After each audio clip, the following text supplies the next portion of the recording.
आजिर कवितार शीर्षक ହେଉଛି କିଚକବଦ୍ଧ। कवि ହେଉଛନ୍ତି स्वभाव कवि गंगाधर मेहेर। ତାଙ୍କର ଏହି କବିତାଟିକୁ ଆଜି ଆମେ ଆବୃତ୍ତି କରି ଶୁଣିବା। बसंत विजय वार्ता प्रचारिला भुवने, पादपनित पतर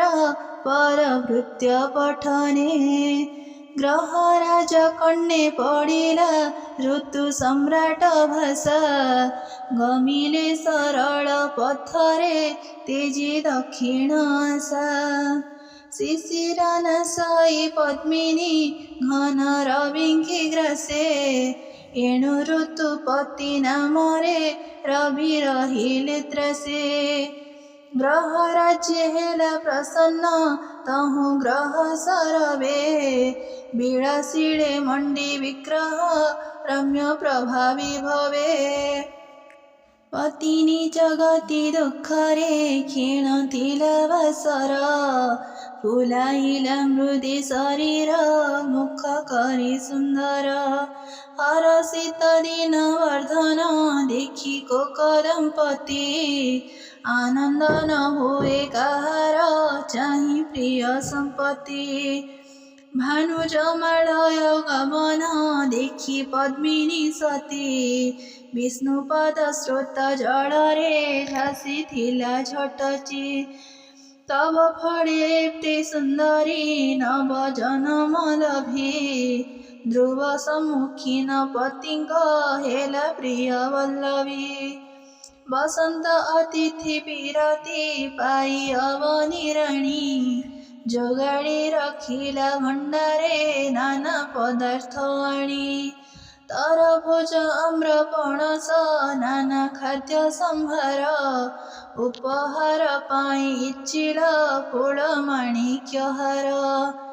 प्रमोद निमंते कानन मंडा गला जतन, मुकुट मधुक मुकुट कुंजरे चारु नील रतन, रसमय सिंधु तरंग दोला बरजी रंगे, बीजे कले धीर समीर चारु बसंत संगे, पुष्प छाया स्निग्ध सुगम्य पुष्पमय मार्गरे, आसी विहरिले कुसुम कुंजे अनुरागरे, विकसित नव माड़िका अर्घ्यधरी सम्मुखे, चंद्रिका सुंदरी स्वागत कला चकोर मुखे, उज्ज्वल वसन भूषण मनोहर वेशरे, सुकांति सुमुखी सत्वर मिली गला पाखरे, सुकुमार विश्व विजयी अनुपम सुंदर, पुष्पमय वेशे मिलिले तहि कुसुम सर, पांच जन मिसी आमोदे विचरिले तांडव, तांडव नुहे ता सरस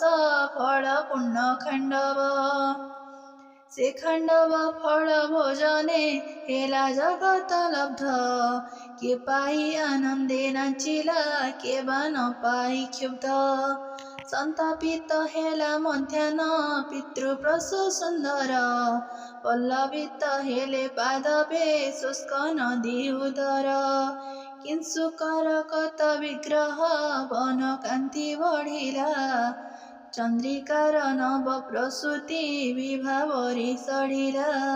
प्रीति पारावरे छाड़िले प्राणपोत जोगिए, मदन अनल तापरे विचलित जोगिए।